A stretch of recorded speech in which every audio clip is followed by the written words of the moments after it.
Yan,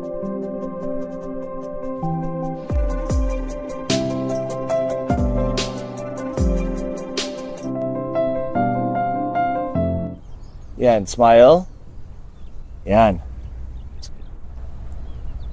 Ganda.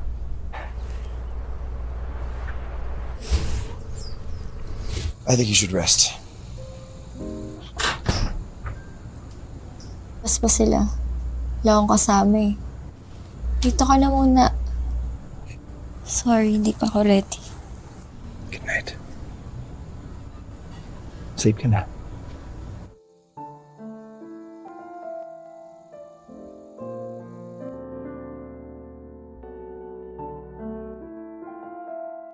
Gadis cantik ini bernama Nika. Kala itu dia memanggil kedua teman perempuannya yang sempat-sempatnya asik begituan di dalam mobil. Nika memanggil temannya untuk keluar karena dia sudah selesai memesan penginapan. Kedua temannya itu bernama Tony dan Ellen. Mereka ini rombongan gadis-gadis muda yang cantik.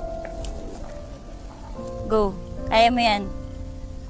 Saat akan menuju penginapan, Nika melihat ada pasangan yang lagi mesra-mesraan sambil melihat pemandangan yang indah. Tentu saja Nika jadi sedih sekaligus iri. Kapan dia bisa begitu lagi dengan pasangannya? Sayangnya ternyata Nika ini baru saja putus cinta, makanya dia ke sana untuk menenangkan diri. Pokoknya setiap ada masalah, larinya pasti ke sana.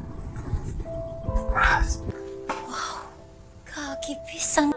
Kedua temannya mencoba mengalihkan fokus Nika dari masa lalunya. Yang lalu, biarlah berlalu, lebih baik kita cari orang baru. Contohnya, pengantar tas mereka ini. Tapi, Nika tidak tertarik sama sekali. Malamnya, mereka berkumpul dan membicarakan kegiatan apa yang akan mereka lakukan selama berada di sana. Rencananya, mau membuat api unggun. Tapi, lagi-lagi, Nika galau dan meninggalkan kedua temannya. Hayaan mo siya.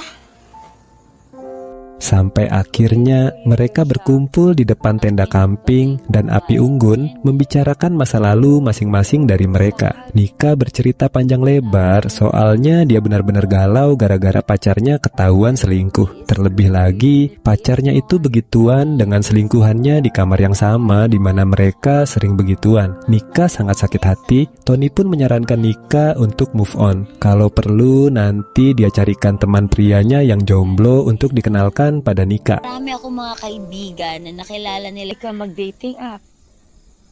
I love you, Bes. Di sisi lain, datang 3 sekawan yang baru saja tiba di lokasi itu. Mereka adalah Panko, Ralph, dan Tax. Mereka ke sana untuk merayakan hari ulang tahunnya Ralph. Suasananya bagus dan indah, meskipun di malam hari. Di sanalah dua rombongan itu saling bertemu, seperti sudah berjodoh saja. 3 sama 3. Kebetulan, Ralph sepertinya naksir pada Nika, tapi Nika masih sok jual mahal dan belum bisa move on. Better if one group na lang tayo. Going well for me. Ketika Nika dan Ralph masih mencoba untuk saling kenal, teman-teman mereka ternyata sudah saling memilih pasangan masing-masing. Ellen berpasangan dengan Panko, sementara Tony dengan Tax. Bahkan malam itu mereka langsung begituan. Di sini Tax sungguh beruntung, karena itu pertama kalinya dia begituan dan langsung dapat cewek yang pule. Oo naman, no? Hindi na ako magta-timer. Tama. Mayroon kasi ma-inlove ulit. Sarapan pagi pun menjadi ajang untuk saling mendekatkan diri dengan pasangan masing-masing. Dan sejak itu, Nika dan Ralph makin dekat. Mereka mojok berduaan, saling berbagi pengalaman dan juga tatap-tatapan. Lalu mereka foto-foto, mengabadikan momen kebersamaan mereka selama berada di sana. Kala itu, mereka hampir saja begituan, tapi Ralph masih belum yakin, takut kalau Nika ini hanya ingin bersenang-senang saja. Ternyata mereka ini sama-sama habis putus dengan pacarnya. Makanya Ralph juga masih trauma.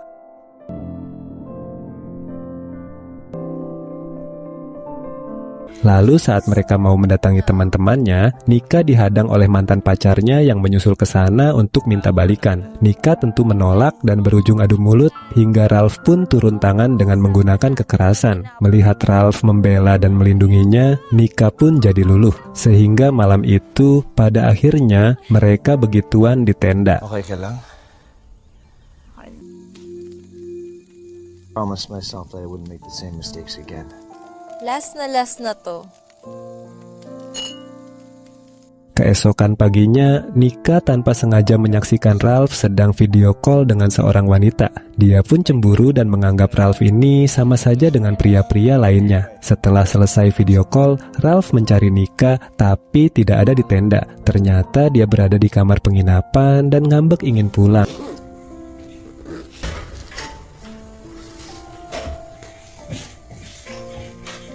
Ralph pun mencoba menjelaskan kalau yang menelepon tadi itu memang mantan pacarnya. Wanita itu mengajak balikan, tapi Ralph tidak mau. Soalnya dia sudah jatuh cinta pada Nika. Mendengar pernyataan itu, Nika pun jadi luluh dan sangat senang. Ujung-ujungnya mereka pun begituan lagi. Sementara itu, di dua spot yang berbeda, teman-teman mereka juga melakukan hal yang sama. Tampaknya Ellen sudah baper pada Panco, sementara Tax juga ketagihan sama Tony. Dan film ini pun selesai.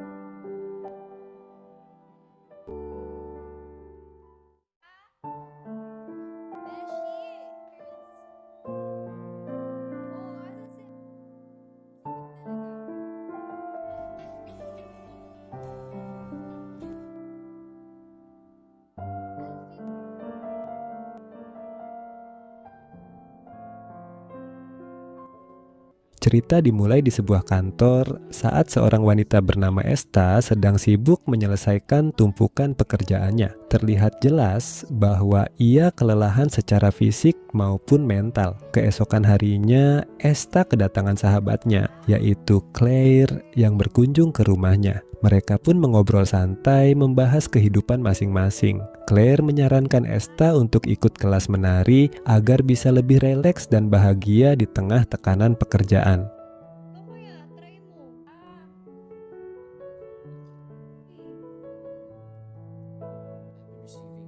Malam harinya, mereka makan malam bersama dengan Alfie, kekasih Esta yang juga merupakan atasannya di kantor. Karena performa kerja Esta dianggap menurun, Alfie memindahkannya ke bagian yang lebih ringan. Selesai makan, Alfie pamit lebih dulu karena ada urusan lain. Keesokan harinya di kantor, Esta menjadi bahan perbincangan karena perpindahan divisinya.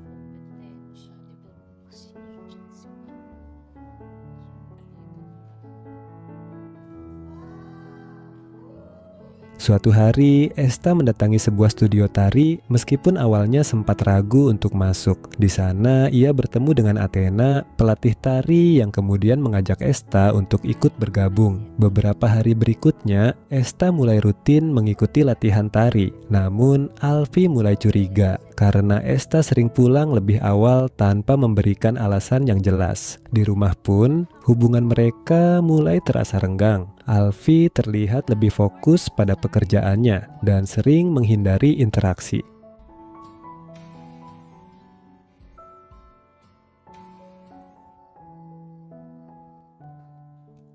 Sebagai bentuk terima kasih, Esta memberikan hadiah berupa makanan kepada Athena yang sudah membantunya merasa lebih hidup. Mereka pun mengobrol sambil makan bersama. Di tengah obrolan mereka terbawa perasaan hingga akhirnya nekat begituan meski sama-sama perempuan.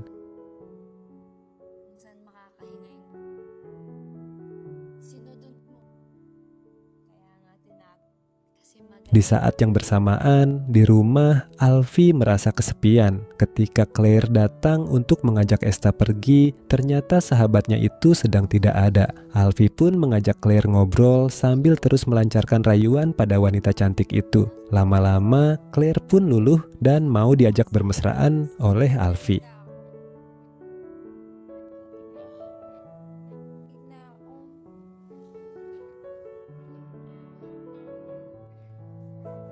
Keesokan harinya, Claire datang menemui Esta. Di sana Claire protes kenapa dirinya tidak diajak ke kelas menari. Saat itu kebetulan Alfie datang dan akhirnya mengetahui bahwa Esta ikut kelas menari tanpa sepengetahuannya. Ia pun marah dan pergi. Beberapa waktu kemudian, Alfie datang ke studio tari dan bertemu dengan Athena. Ia berusaha bersikap lebih terbuka dan mendukung hobi Esta demi menjaga hubungan mereka.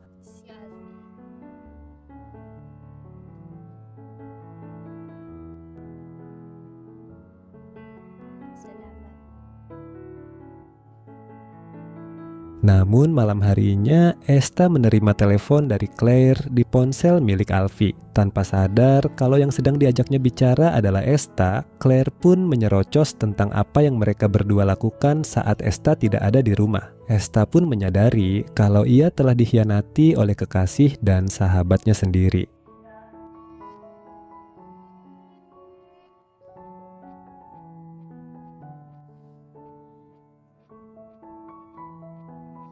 Esta lalu pergi ke studio tari dan mencurahkan kesedihannya pada Athena. Tak lama, Alfie pun datang dan mengajaknya pulang. Namun Esta menolak sambil membeberkan kalau ia sudah tahu tentang hubungan gelap antara Alfie dan Claire. Di sini, Alfie mencoba membela diri, bahkan menuduh balik kalau Esta juga terlalu dekat dengan Athena.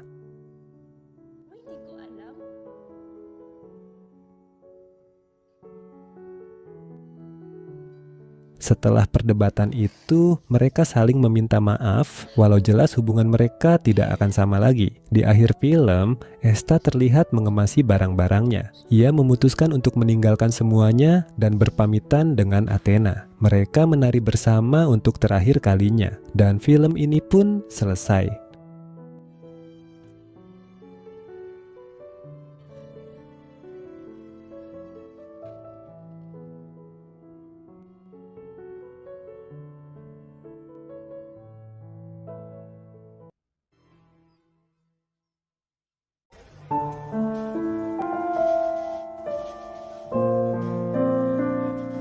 Benjamin Dada.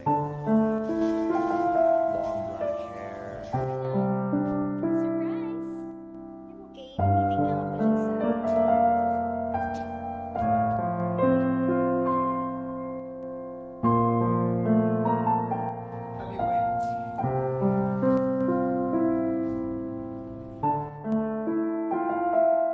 Film dibuka dengan memperlihatkan suasana sebuah kantor yang sibuk. Suasana berubah saat atasan mereka yang bernama Louis memasuki ruangan. Ia menghampiri seorang karyawan bernama Chloe yang sudah 3 tahun terakhir ini menjadi sekretarisnya. Saat itu, Louis hanya ingin mengembalikan sebuah pulpen kepada Chloe. Di scene berikutnya diperlihatkan kehidupan pribadi Louis yang hobi berganti-ganti pasangan.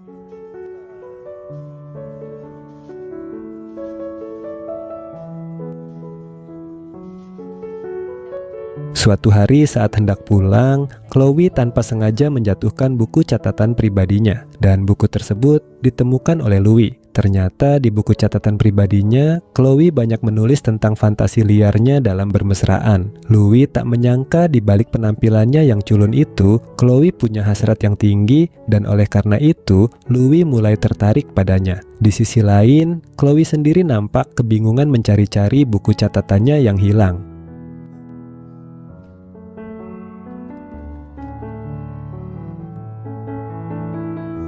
Malam harinya, Louis memberi Chloe tugas untuk mempelajari sebuah dokumen dan melaporkannya besok. Chloe pun menyanggupinya, meskipun masih sibuk mencari catatannya yang hilang. Esoknya, Louis menanyakan tentang dokumen tersebut, tapi Chloe belum menyelesaikannya. Ia pun diberi waktu tambahan hingga sore. Menjelang malam, dokumen itu ternyata belum selesai juga. Louis pun akhirnya turun tangan membantu tugas Chloe hingga lembur.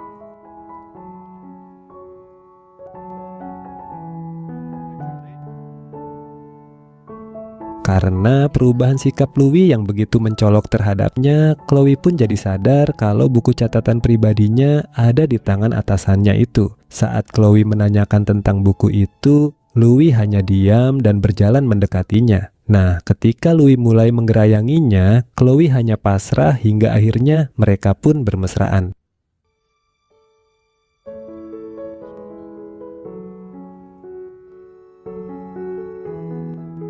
Kejadian tadi ternyata membuat Chloe jadi lebih percaya diri dan mulai berani berdandan. Sampai-sampai keesokan paginya, Louis jadi dibuat terperangah melihat penampilan baru Chloe yang cantik. Louis lalu menyampaikan ide untuk mengembangkan buku catatan pribadi Chloe menjadi karya tulisan semacam novel. Namun Chloe merasa tulisannya belum layak untuk dipublikasikan. Louis menghormati pendapat itu dan berkata jika Chloe berubah pikiran, mereka bisa berdiskusi kapan saja.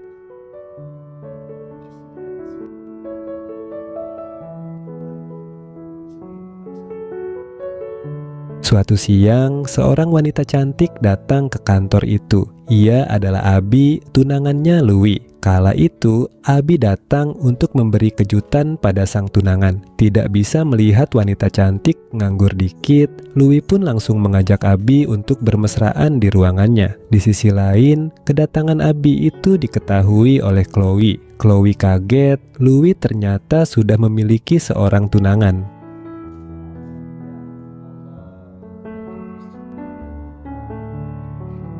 Malam harinya, Chloe langsung mengonfirmasi hal itu pada Louis. Di sini, Louis pun berdalih jika itu adalah urusan pribadinya. Anehnya Chloe tidak keberatan dengan kondisi itu dan tetap mau menjadi selingkuhan Louis. Ternyata Abi merupakan wanita karier yang sibuk. Mungkin karena itu juga, Louis merasa membutuhkan keberadaan wanita lain di sampingnya untuk menggantikan peran Abi yang jarang ada.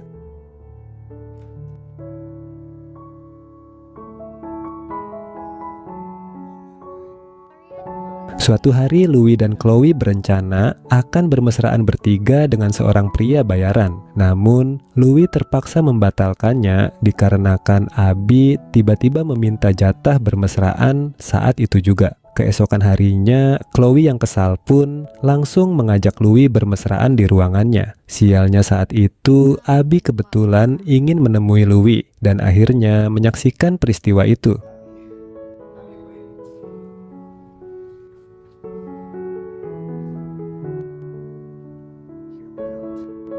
Louis pun berusaha menjelaskan semuanya pada Abi yang marah, termasuk memberitahu kalau ia tidak pernah puas ketika bermesraan dengan Abi. Di sini, tanpa sengaja, Abi menemukan buku catatan pribadi Chloe, kemudian membacanya. Dengan wajah kesal, ia bilang, tidak akan pergi meninggalkan Louis asal pria itu menerbitkan buku catatan pribadi Chloe. Abi ingin mempermalukan Chloe. Di sini, Louis berani menolaknya karena bukan hidup Chloe saja yang hancur nantinya, tapi hidupnya juga.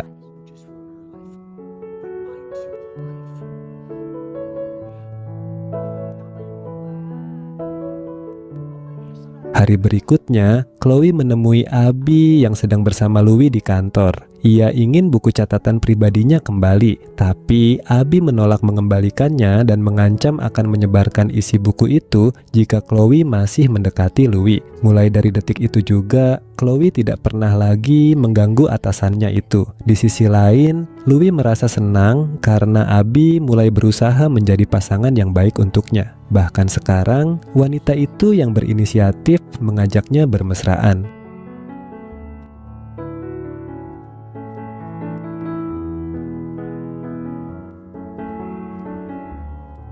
Namun suatu hari saat mereka selesai melakukan hal itu, Abi tiba-tiba bilang kalau ia sudah muak dengan Louis. Lama-lama ia sadar jika Louis adalah pria hidung belang. Abi pun pergi meninggalkannya begitu saja. Peristiwa itu membuat Louis jadi uring-uringan dan mulai jarang masuk kantor. Bahkan karyawannya yang kesal dengan sikapnya pun sampai berani bilang kalau di sini Louis bukanlah korban melainkan adalah penjahatnya sendiri.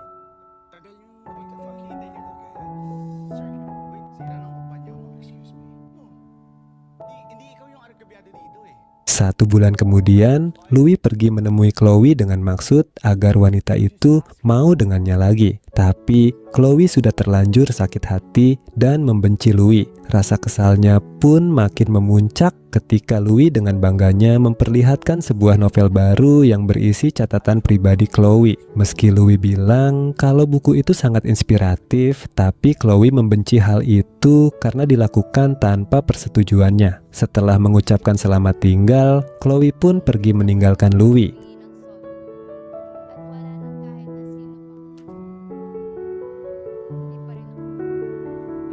Tapi bukan Louis namanya. Jika tidak punya alternatif lain, tidak ada Chloe, maka Abi pun jadi. Ia pun menelepon Abi dan merayu wanita itu untuk kembali ke pelukannya lagi. Tapi nampaknya Abi sudah lelah. Dengan tegas ia mengatakan mereka tidak bisa kembali seperti dulu lagi. Abi tidak merasa aman lagi ketika bersama Louis. Ia pun mengakhiri telepon itu. Film ini pun ditutup dengan memperlihatkan Louis yang kesal sambil meneteskan air mata penyesalan.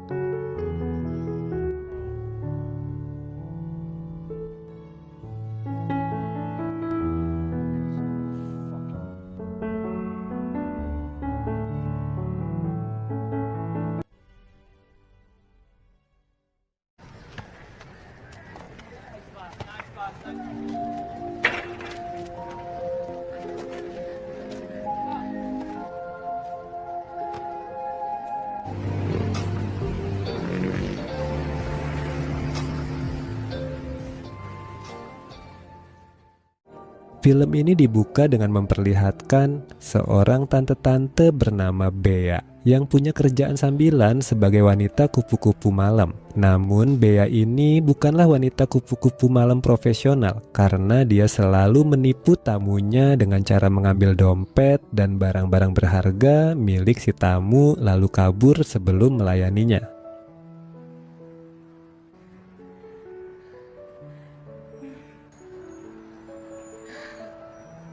Scene kemudian beralih ke sebuah kampus di mana Bea ini sebenarnya bekerja sebagai staf bimbingan konseling bagi para mahasiswa. Pada saat itu, Bea sedang memberikan konseling kepada seorang mahasiswi sekaligus anak tirinya yang bernama Erin. Karena selama beberapa bulan ini nilai-nilai Erin mengalami kemerosotan, tapi Erin tidak mau mendengar nasihat Bea.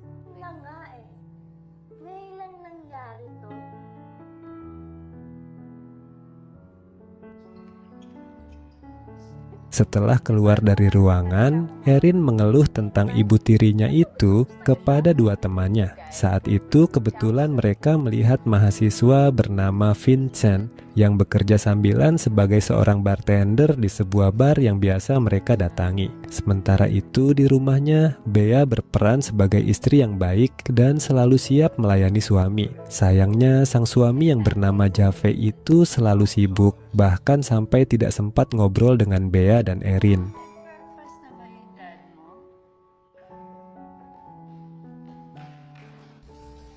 Di malam harinya, ketika Vincent bekerja di bar, ada seorang pria yang memesan 2 minuman dan tiba-tiba memasukkan obat bius ke salah satu minuman yang akan dia berikan kepada Erin. Beruntung Vincent melihatnya, sehingga dia sengaja menjatuhkan minuman tersebut agar Erin terhindar dari rencana jahat. Dan ketika Vincent akan pulang, dia melihat Erin dalam kondisi mabuk berat sehingga dia pun berbaik hati untuk mengantar gadis itu pulang.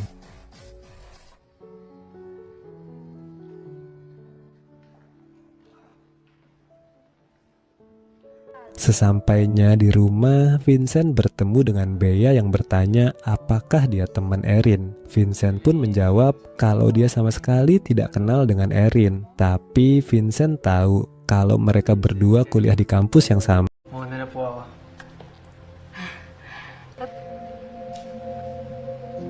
Pada suatu ketika, Bea memanggil Vincent ke ruangannya untuk membicarakan tentang beasiswa dan pekerjaan Vincent sebagai bartender di bar. Ternyata, Bea ingin menawarkan pekerjaan tambahan kepada Vincent, yaitu mengawasi Erin jika datang ke bar dan melaporkan semua kegiatan Erin. Sesuai perintah Bea, Vincent mulai mengawasi kegiatan Erin yang saat itu sedang bersenang-senang bersama Buddy. Sampai akhirnya Buddy diajak pergi oleh temannya.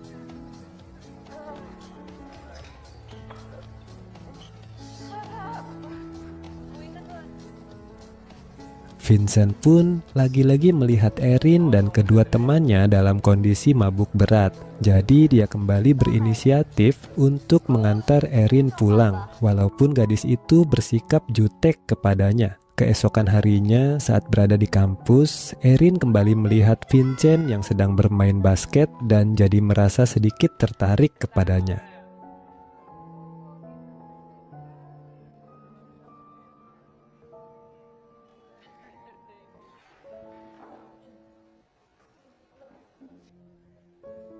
Di lain hari, Erin dan kedua temannya bertemu Vincent yang lagi belajar di perpustakaan dan kedua temannya menyuruh Erin untuk mendekati pemuda itu. Erin yang sudah terbiasa dengan pergaulan bebas lalu langsung beraksi untuk mencuri perhatian Vincent dan tanpa ragu dia mencium Vincent yang masih polos. Selain itu, Erin juga memaksa Vincent untuk mampir ke sebuah hotel dan langsung mengajaknya bermesraan. Problema ako sa'yo eh. You're so polite. Semenjak hari itu, hubungan Vincent dan Erin jadi semakin dekat dan kedekatan mereka itu ternyata dilihat oleh Bea. Bea pun memanggil Vincent ke kantornya, lalu menegur pemuda itu karena malah jadi akrab dengan Erin. Karena didesak oleh Bea, Vincent akhirnya bilang kalau Erin hanya minum-minum bersama temannya dan tidak pernah melakukan hal yang aneh-aneh dengan pria manapun. Okay. Suatu malam, Erin mengajak Jave dan Bea untuk makan malam di sebuah restoran mahal. Ternyata di sana, dia tiba-tiba memperkenalkan Vincent sebagai pacar barunya. Meski tidak suka kalau putrinya berpacaran, Jave akhirnya bertanya tentang latar belakang Vincent. Vincent pun jujur jika dia berasal dari keluarga miskin dan dia harus bekerja sebagai bartender untuk menyekolahkan ketiga adiknya. Tell us about yourself. Anong buhay? Saan ba nag-aaral? Dad. Hanggang ang pamilya mo? Saan kayo nakatira? Kemunculan Vincent sebagai sosok pacar yang miskin tadi membuat perhatian Jave jadi tersita dan itu sangat diinginkan oleh Erin yang haus perhatian sang ayah. Sepulangnya dari makan malam, Erin mengajak Vincent mampir ke rumahnya untuk ngobrol-ngobrol. Saking asiknya mereka pun sampai kebablasan dan bermesraan di ruang tamu. Bea yang diam-diam menyaksikan hal itu kemudian merekamnya. Okay na. Tulog na sila.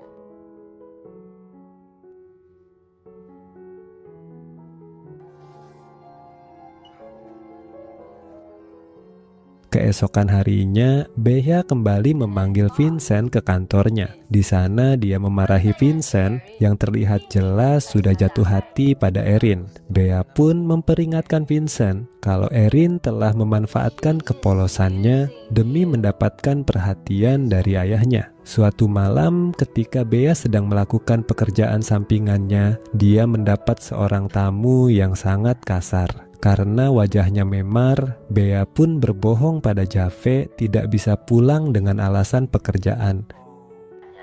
Admin emergency.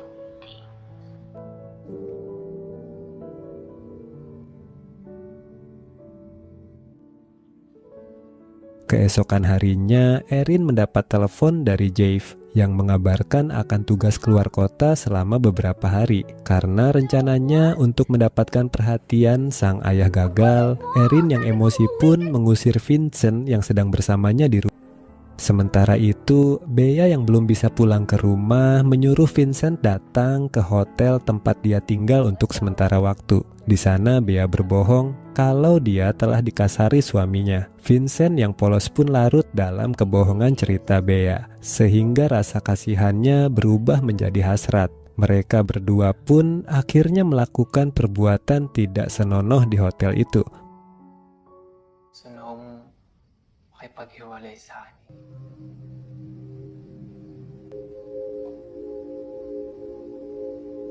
Bea tiba-tiba mengatakan ingin bercerai dengan Jave. Dia bilang sudah tidak tahan dengan sifat Jave yang hanya mempedulikan gengsi keluarga daripada keharmonisan mereka.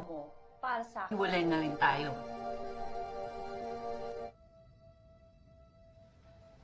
Sejak saat itu keluarga tersebut jadi berantakan dan Bea bisa meneruskan perjalanan cintanya bersama Vincent. Film ini pun selesai.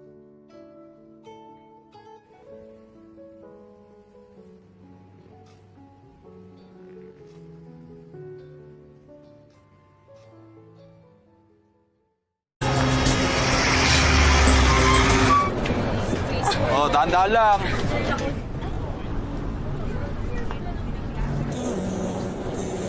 Okay lang.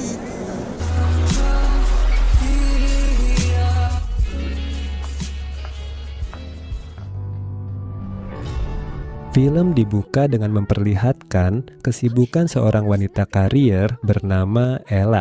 Dia bekerja di sebuah event organizer bersama seorang temannya yang bernama Max. Saat itu mereka sedang menangani acara ulang tahun di sebuah restoran. Namun mendadak klien mereka meminta tambahan kelinci untuk ditaruh di tempat tersebut. Excuse me po, kakitext lang po ni Miss. Nako, wala. Huwag ka na, umupo ka na lang dyan. Beruntung Ella cepat tanggap untuk menyelesaikan permasalahan itu. Bahkan ia sempat-sempatnya bermesraan dengan pria penjual kelinci yang menarik perhatiannya. Setelah acara selesai, sang klien pun merasa puas dengan kinerja Ella dan Max, sehingga ia pun memberi bonus kepada mereka.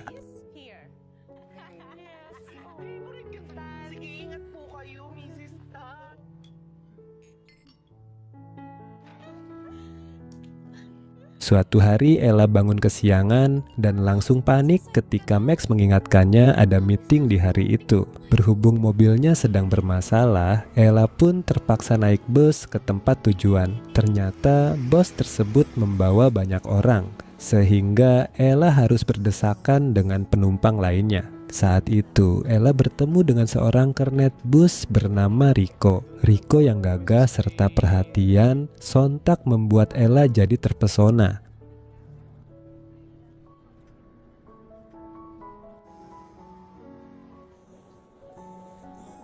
Ketika sedang nongkrong dengan Max, Ella menceritakan pertemuannya dengan Rico. Dia merasa telah menemukan pria idamannya. Ella pun memutuskan untuk menaiki bus itu lagi supaya bisa bertemu dengan Rico. Sayangnya Ella harus menelan kekecewaan karena hari itu Rico mengambil bus dengan rute berbeda.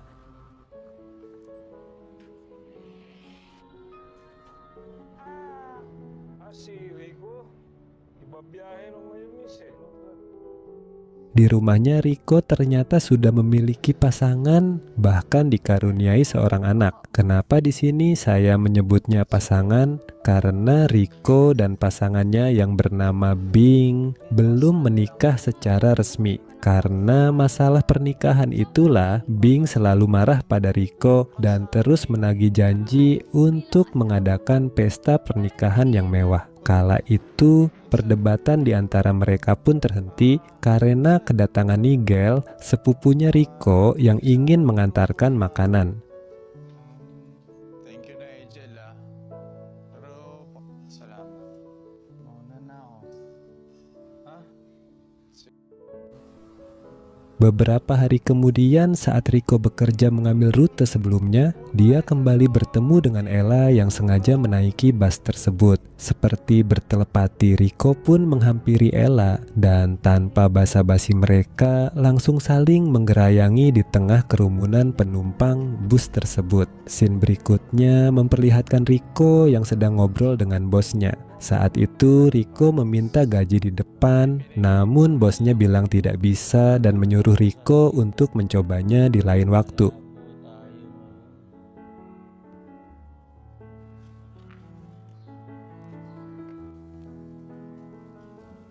Tujuan Rico untuk mengambil gaji lebih cepat ternyata tidak lain dan tidak bukan adalah untuk menyenangkan Bing dan anaknya. Namun karena gagal, pria itu lagi-lagi kena omel pasangannya saat di rumah. Daripada tambah kacau, Rico yang baru saja pulang ke rumah sehabis bekerja pun akhirnya terpaksa keluar lagi untuk menenangkan diri di terminal.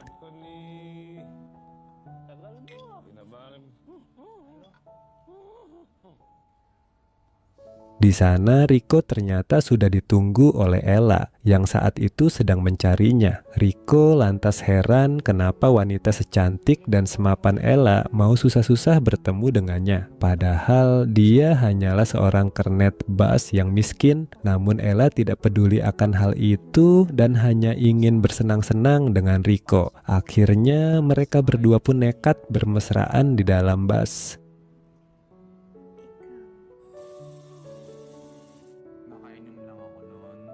Karena puas dengan permainan Rico, Ella pun jadi bucin. Meski kaget ketika Rico mengaku sudah memiliki pasangan serta anak, ujung-ujungnya Ella bersikeras untuk tetap menjalin hubungan gelap dengan pria itu. Bahkan Ella sampai memperkenalkannya pada Max dan mengizinkan Rico yang sedang bertengkar dengan pasangannya untuk tinggal sementara di rumahnya. Makin hari, Ella pun jadi makin bucin pada Rico yang perhatian dan memanjakannya.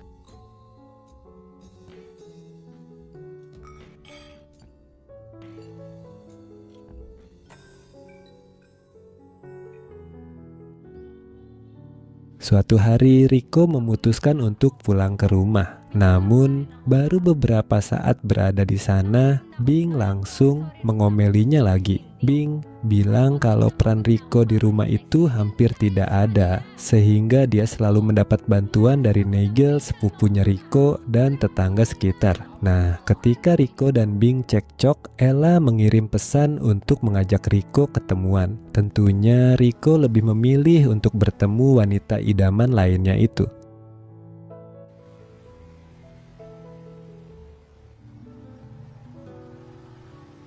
Sialnya, di tengah perjalanan menuju tempat janjiannya dengan Ella, Riko tiba-tiba ditelepon oleh Nigel yang mengabarkan kalau Bing sedang sakit. Alhasil, tanpa memberi kabar pada Ella yang sedang menunggunya, Riko pun langsung pergi menemui Bing. Di rumah Riko mendapati Bing terkulai lemas di kasur dan bilang kalau dirinya sedang hamil. Mendengar hal itu, Riko pun hanya bisa tertunduk kebingungan. Hindi kung nasan tayo ngayon. Kayanin ko. Hindi lang yan yun.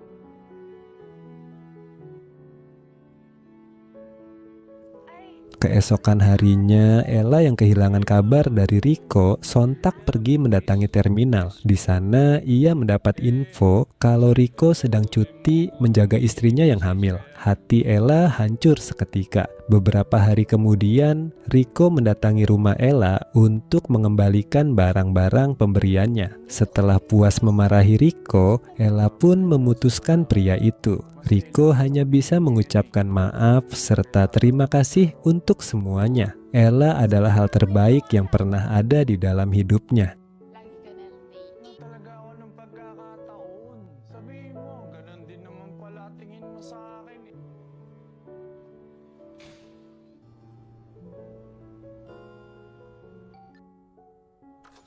Malam harinya, ketika Riko pulang ke rumah, dia syok luar biasa memergoki Bing sedang bermesraan dengan Nigel, sepupunya. Bing yang panik pun mengaku kalau anak di dalam kandungannya adalah anak Nigel. Riko yang awalnya marah pun akhirnya hanya bisa pasrah ketika Bing berkata dia mencintai Nigel. Tumigil ka na, patawad.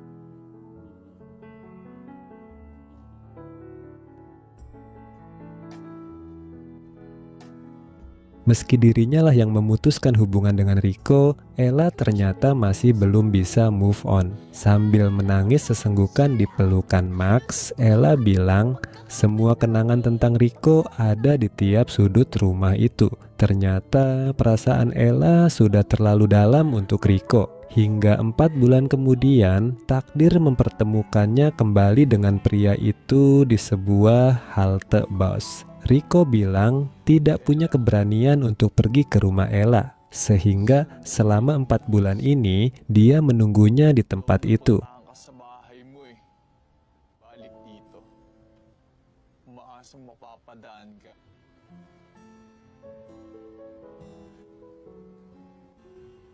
Riko mengaku merindukan Ella, bahkan ketika wanita itu ada di depannya seperti sekarang. Dia ingin Ella memberinya kesempatan untuk bersama lagi. Sambil menahan perasaannya, Ella berkata kisah mereka sudah berakhir. Namun saat Riko dan Ella berpisah dan mengambil jalan masing-masing, tiba-tiba mereka berdua saling berbalik arah kemudian berpelukan. Ternyata rasa cinta di antara mereka terlalu kuat untuk dipisahkan, dan film ini pun selesai.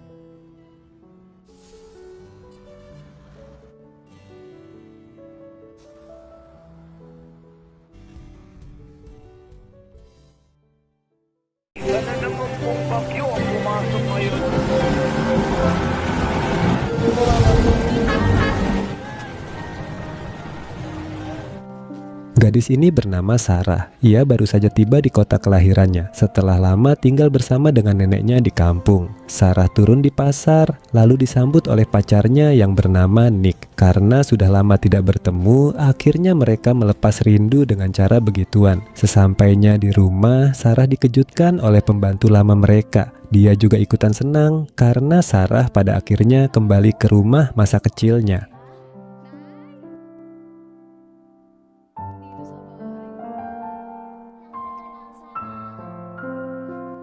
Saat itu sudah tengah malam, jadi ibunya Sarah masih tidur. Namun pacar ibunya yang bernama Mike terbangun melihat Sarah yang kebetulan sedang mandi. Berhubung Sarah mandi tanpa menutup pintunya, Mike jadi bisa melihat pemandangan indah dari sana. Pagi itu ibunya Sarah yang bernama Vivian kaget anak perempuannya telah kembali tanpa mengabarinya terlebih dulu. Saat itu suasana tampak ceria.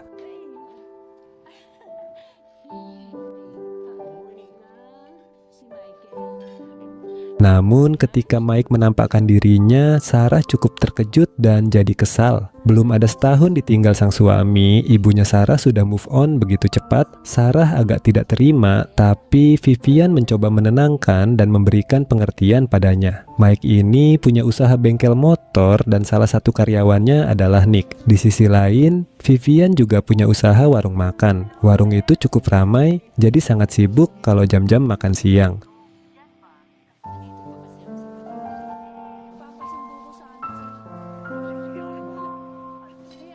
Saat itu musim hujan, Vivian meminta Mike menjemput Sarah di sekolah. Di sini Sarah cukup canggung karena baru pertama kali. Sementara itu Nick yang lagi istirahat didatangi seorang gadis bernama Becky yang mengajaknya begituan. Parahnya Nick mau-mau saja, dan ternyata Becky adalah anak perempuannya Mike dari pernikahan sebelumnya. Semuanya saling terkait. Nah, meskipun belum menikah dengan Vivian, Mike ini sudah lama tinggal bersama dengan wanita itu.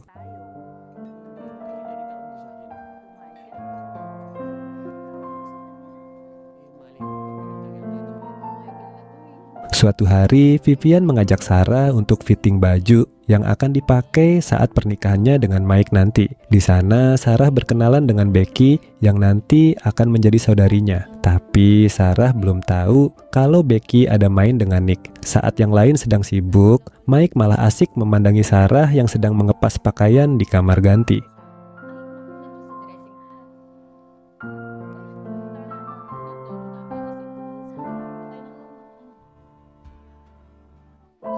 Sejak Sarah kembali ke kota, Vivian ingin menjaga anaknya itu supaya tetap aman dan tidak terkontaminasi dengan hal-hal buruk. Bahkan dia tidak boleh pacaran dulu. Pulang sekolah, kini Mike juga yang menjemputnya. Sementara Sarah masih merasa canggung dan agak segan. Tapi Mike mencoba mencairkan suasana dengan memberikan hadiah untuk Sarah berupa kalung emas dan sebuah ponsel baru.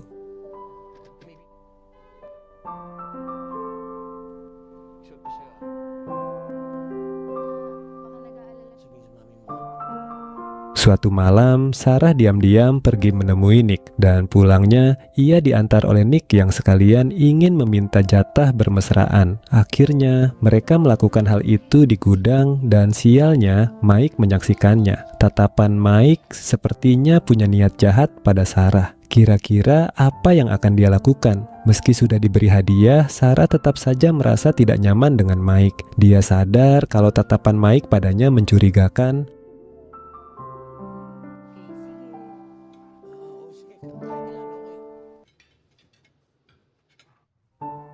Sarah pun menceritakan itu pada Nick. Nick sempat kesal, tapi Sarah tidak ingin ada keributan. Saat Sarah pulang, dia sudah ditunggu Vivian di kamar. Ibunya itu marah besar. Dia tahu kalau semalam Sarah habis bermesraan dengan Nick di gudang. Tentunya dia tahu itu dari Mike. Sementara itu, Mike memanggil Nick dan tiba-tiba saja memecatnya. Mungkin karena kejadian semalam. Di sini Nick tidak terima dan hampir saja terjadi baku hantam.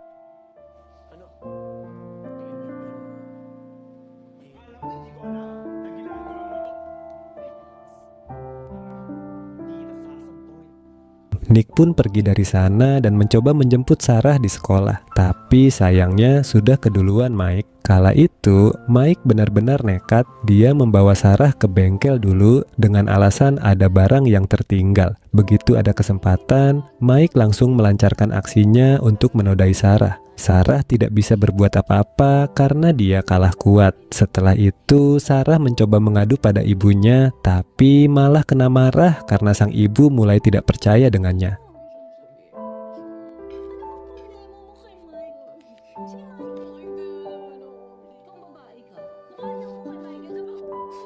Hanya Nick tempat Sarah mengadu. Dia meminta Nick untuk membawanya kabur. Tapi sebelum itu, mereka ke rumah Sarah untuk mengambil barang-barang. Sayangnya Mike muncul dan mengancam mereka dengan senjata. Saat Vivian muncul, Sarah langsung bilang kalau dia sudah dinodai oleh Mike. Mike pun tidak bisa mengelak lagi. Dengan penuh amarah, Mike menembak Vivian, Nick, dan Sarah.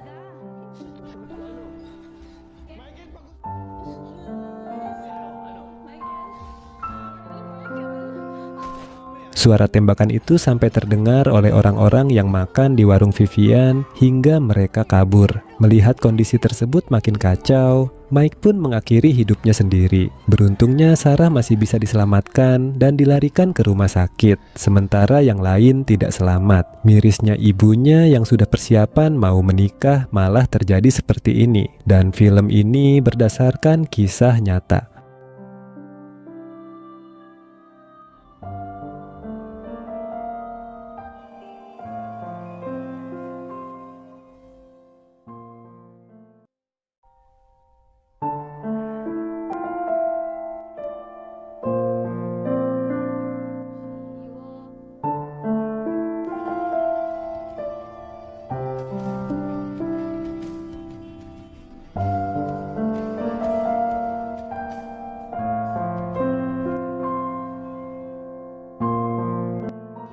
Namanya adalah Rhea, seorang wanita yang berani mengambil keputusan menjadi kernet bis. Dia manis dan cantik. Di saat wanita-wanita lain berbondong-bondong ingin bekerja di perusahaan dengan tempat kerja yang nyaman, dia memilih jalan lain. Dari pagi sampai malam dia bekerja. Kala itu bis akan berangkat dari terminal. Sambil menunggu penumpang agak penuh, Rhea mendatangi admin terminal yang bernama Arlene. Saat itu pintu kantor dikunci dari dalam dan setelah diketuk lama barulah Arlene membukanya. Ternyata di sana Arlene sedang berduaan dengan Rico, seorang pengawas kernet. Dari gelagat mereka berdua, Rhea pun tahu kalau mereka habis bermesraan di sana. Bis yang dinaiki Rhea beroperasi dari pagi sampai menjelang malam. Banyak orang-orang masuk, silih berganti, salah satunya pemuda yang bernama Marco ini. Itu pertama kalinya dia melihat Rhea yang begitu tangguh dan tidak malu bekerja seperti itu di zaman sekarang. Saat Rhea berbasa-basi menanyakan tujuan kepergiannya, Marco senyum-senyum sendiri melihat Rhea yang begitu manis. Saat itu Marco beruntung bisa memegang gunung kembar Rhea gara-gara bisnya mengerem mendadak. Oh, yung mga bababa dyan na! Abutan mo pa yung bus ko ah. Mga gabi na po, mga baka... Ketika sedang istirahat di terminal, Rhea melahap makan siangnya bersama Rico. Meskipun Rico ini bisa dibilang adalah atasannya Rhea, mereka akrab sehingga sering ngobrol ceplas-ceplos. Rico bilang kalau dia baru saja bertengkar dengan pasangannya, lalu menawari Rhea untuk menjadi selingkuhannya. Mendengar hal itu, Rhea pun hanya menganggapnya sebagai sebuah candaan. Selain tidak cocok, Rhea juga kurang suka pada pria dominan seperti Rico. Pasok na! Menjelang malam, rute terakhir bisnya Rhea mengambil penumpang. Marco ada di sana karena dia habis pulang kerja. Saat itu Marco tidak dapat tempat duduk. Rhea berada di depannya, sedang menarik uang dari para penumpang. Lagi-lagi Marco beruntung ketika tanpa sengaja tersenggol bemper belakangnya Rhea. Bukannya menjauh, Rhea malah tampak menikmatinya. Rhea pun memberi isyarat agar Marco jangan turun dulu. Hingga akhirnya mereka pun bermesraan di terminal saat bis kosong. Di rumah kecilnya, Rhea tinggal bersama adik laki-lakinya yang sedang berkuliah. Rhea sering kesal pada sang adik yang sudah 6 tahun berkuliah tapi belum lulus juga. Ditambah adiknya itu juga suka nongkrong tidak jelas bersama teman-temannya untuk menghambur-hamburkan uang. Ditegur seperti itu, sang adik pun ngambek dan malah mengajak pacarnya begituan di rumah itu. Kebetulan pacarnya juga sering menginap di sana.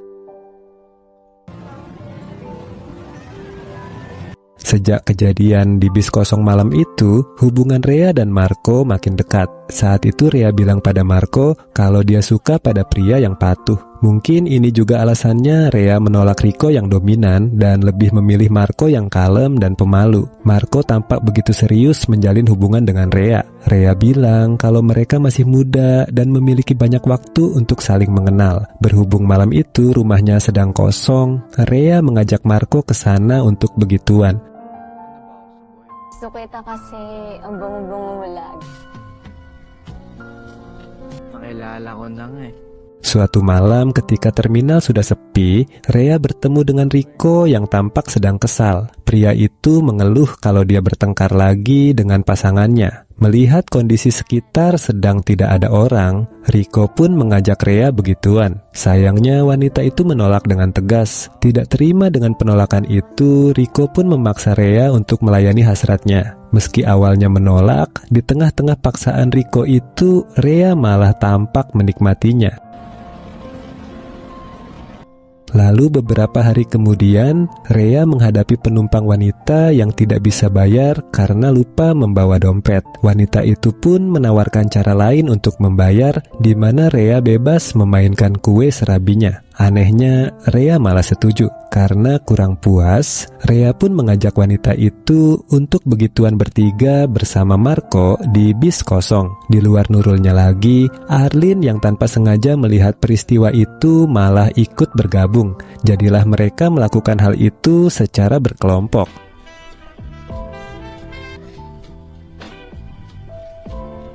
Suatu hari, Marco menyatakan keinginannya pada Rea untuk menyeriusi hubungan mereka. Di sini Rea berkata kalau dia belum bisa melakukan hal itu, dia masih harus mengurus adiknya. Mendengar hal itu, Marco tampak kecewa. Selang beberapa hari kemudian, adiknya Rea pulang ke rumah dengan kabar gembira jika dia sudah lulus sidang skripsi. Sambil meneteskan air mata kebahagiaan, Rea pun memeluk sang adik dengan bangga. Ngayon makagraduate na ako. Graduate ka na! Sayangnya, sejak Rea menolak menyeriusi hubungan mereka, Marco tak pernah muncul lagi di hadapan Rea. Bahkan dihubungi lewat ponsel pun, dia tidak merespon. Rea pun menyesal kenapa tidak menerima ajakan Marco kala itu. Hingga 2 tahun kemudian, ketika Rea masih bekerja sebagai kernet bis, Marco tiba-tiba muncul dengan memakai setelan jas dan mengendarai mobil. Kini, Marco sudah menjadi seorang manajer. Marco?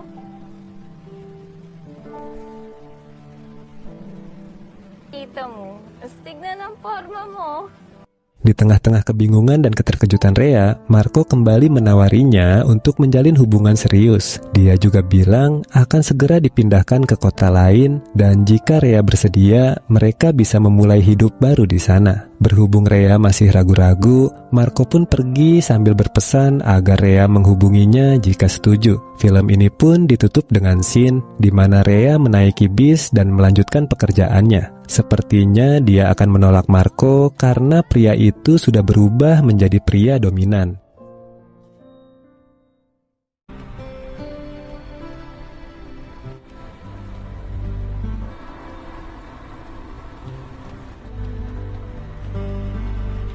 Bigyan kita ng instructions eh.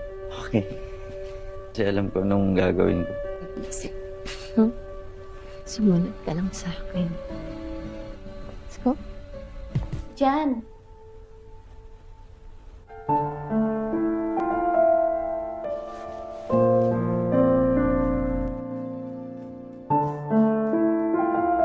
Namanya adalah Hazel, seorang tante-tante yang hidup sendirian, mandiri dan punya banyak uang. Sehabis mencari pasangan via online, dia pergi ke sebuah kafe dan sudah janjian di sana bersama dengan seorang pemuda bernama Paul. Usia mereka mungkin terpaut cukup jauh, tapi memang itu tujuan Hazel, mencari yang lebih muda darinya.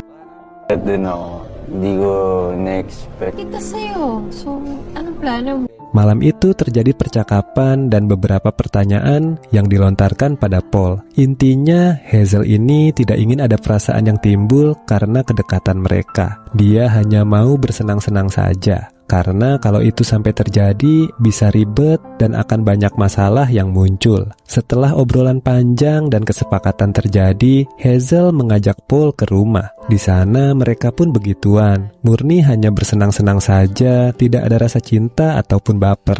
Ko lang kasi alam ko nung gagawin. Sumunod ka lang sa akin.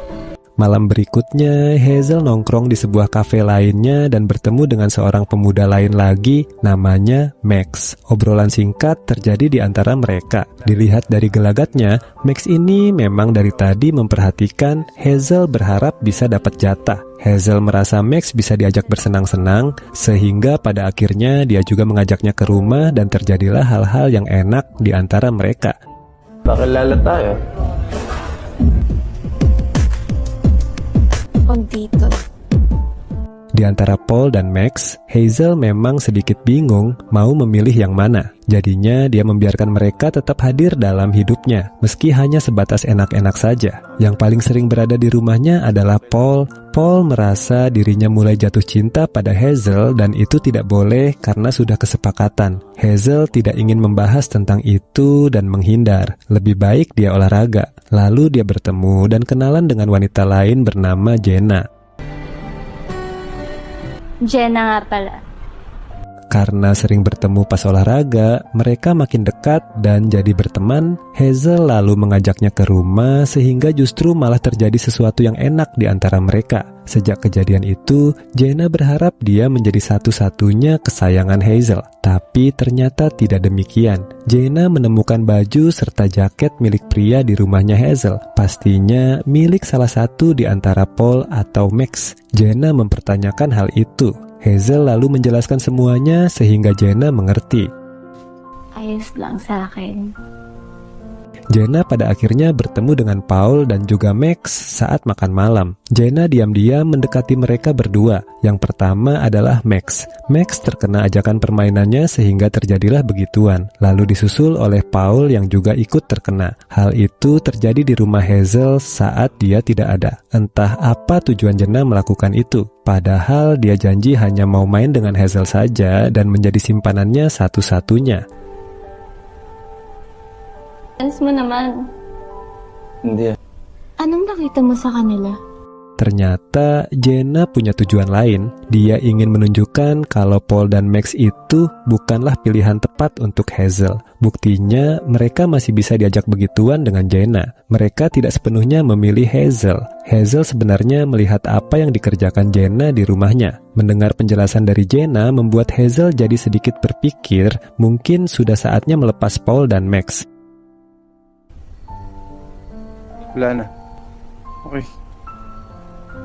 Tapi nyatanya Jenna juga diusir dari rumahnya. Jenna mungkin mencintainya melebihi Paul dan Max. Tapi sayangnya dia juga pernah main dengan mereka. Jadi bagi Hazel itu adalah sebuah pengkhianatan. Hazel tidak mau ambil pusing. Dia masih wanita mandiri, punya banyak uang, dan bisa cari lagi berondong-berondong incarannya yang lain. Kali ini bukan hanya pria, melainkan wanita juga boleh. Dan film ini pun selesai.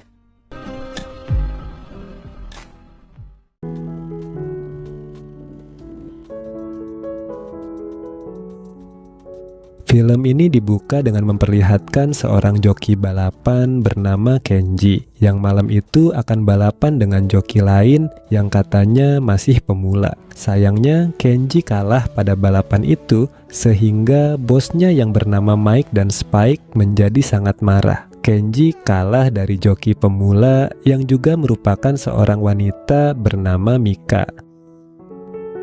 Menurut informasi di lapangan, Mika berpacaran dengan mekanik pria bernama Nico dan mereka berdua hanyalah pembalap freelance.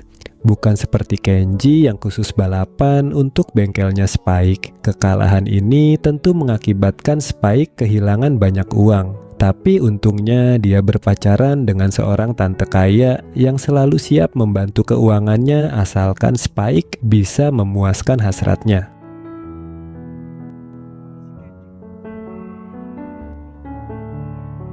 Keesokan harinya, Spike curhat kepada Mike kalau mereka akan cepat bangkrut jika kalah terus. Waktu itu, Mike punya ide untuk merekrut Mika sebagai pembalap tetap mereka dengan cara bernegosiasi dengan Nico yang sedang bekerja di bengkel milik temannya. Awalnya, Mike mengira kalau Mika hanya menang hoki, tapi temannya Mike mengatakan kalau dia pernah menguji kemampuan Mika dan mengakui kalau wanita itu memang jago.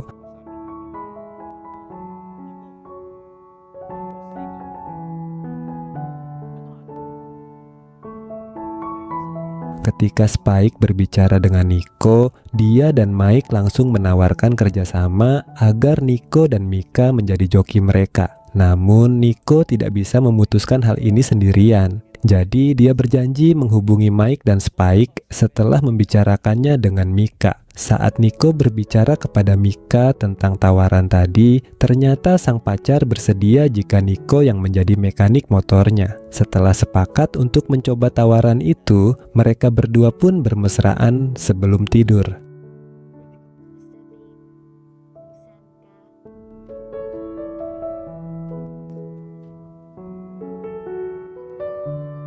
Keesokan harinya, Nico dan Mika datang ke bengkel milik Spike untuk memberitahu kalau mereka akan mencoba tawaran yang diberikan. Namun Mika mengatakan kalau dia hanya mau kalau Nico yang menjadi mekaniknya. Spike dan Mike setuju dengan syarat tersebut dan memberikan 1 unit motor baru sebagai hadiah kerja sama mereka.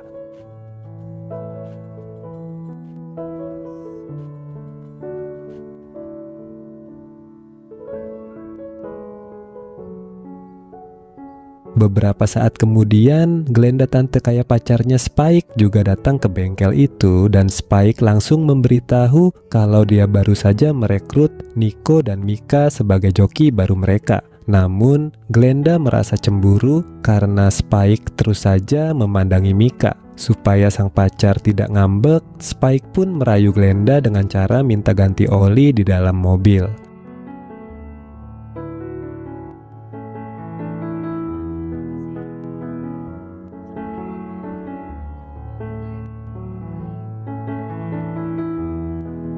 Sejak saat itu, Nico juga bekerja sambilan di bengkel Spike dan pagi itu Glenda datang ke bengkel tanpa memberi kabar kepada Spike. Ternyata Glenda diam-diam tertarik dengan ketampanan Nico. Jadi dia meminta Nico untuk memeriksa mobilnya agar bisa memperhatikannya lebih dekat. Meskipun mendapat bayaran besar sebagai joki, Mika ternyata tetap bekerja sebagai pelayan di sebuah kafe. Karena tidak setiap malam dia mendapat tawaran untuk balapan.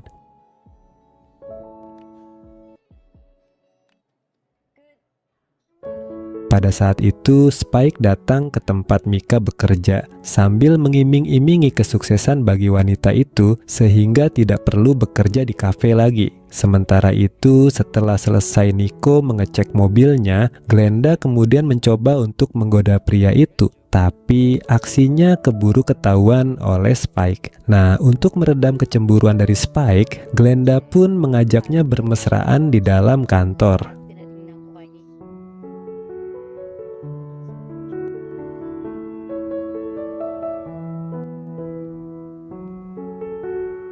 Keesokan harinya, Mika datang ke bengkel untuk mengikuti arahan dari Spike. Karena dalam waktu dekat ini, mereka akan mengikuti balapan. Selain itu, Nico juga sedang mempersiapkan motor yang akan dipakai Mika untuk balapan. Perekonomian mereka yang kini kian stabil, membuat hubungan Nico dan Mika jadi makin harmonis dan sering bermesraan.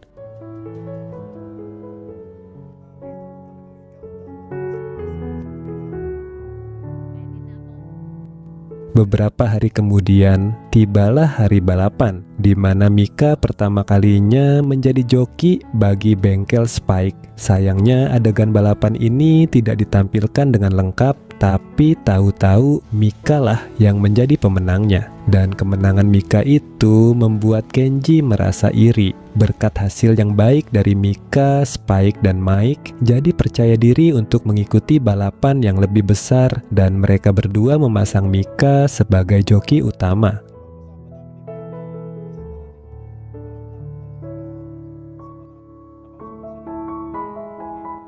Keputusan itu langsung membuat Kenji merasa sangat kesal karena Spike dan Mike lebih mengutamakan Mika yang baru menang 1 kali dan seakan-akan mereka telah melupakannya. Melihat respon Kenji barusan, Nico jadi merasa tidak enak hati dan secara tidak langsung dia juga menyeret Mika pada masalah ini. Mika lalu mengatakan kalau ini adalah keputusan Spike dan dia menyuruh Nico kembali ke bengkel agar tidak dikira kalau mereka marah dengan respon Kenji tadi.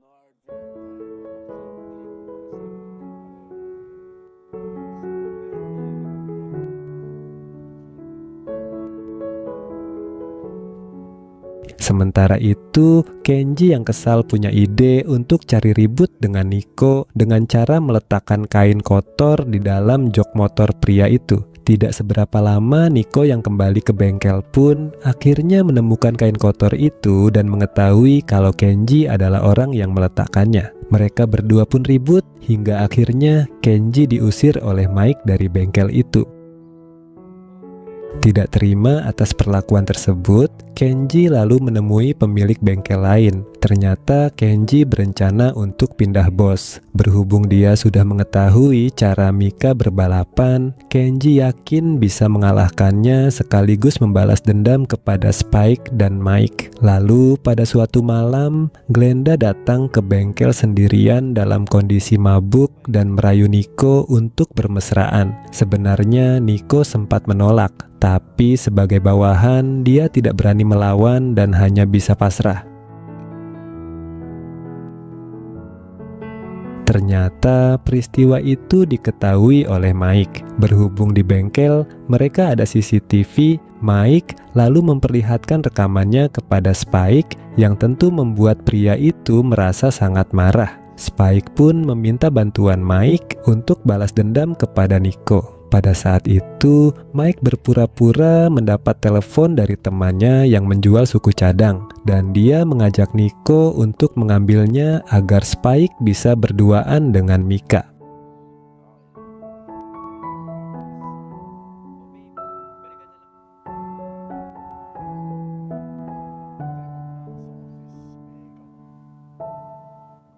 Setelah Mike dan Nico pergi, Spike lalu menyuruh Mika untuk menunggu di dalam kantor. Dia pun diam-diam memasukkan obat bius ke dalam segelas minuman, kemudian memberikan minuman itu kepada Mika. Tak seberapa lama Mika pun jadi hilang kesadaran setelah meminumnya dan Spike pun langsung menodainya sambil merekam peristiwa itu dengan menggunakan ponselnya. Setelah puas melakukan hal itu, Spike kemudian mengirim videonya kepada Nico.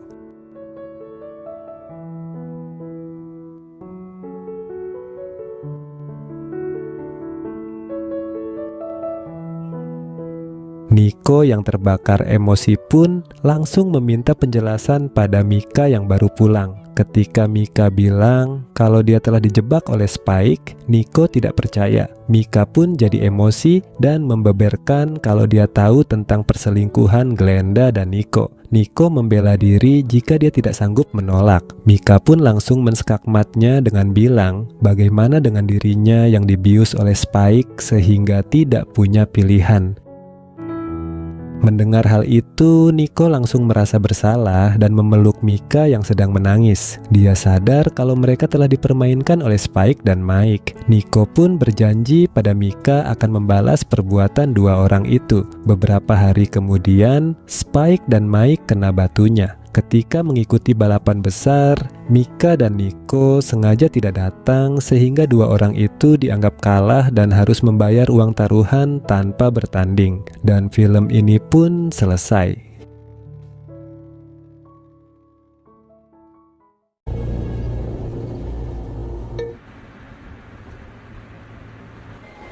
Bigyan mo na ako.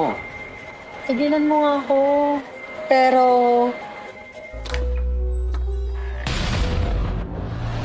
Palastik ka! Ilang beses ko sasabihin sa'yo.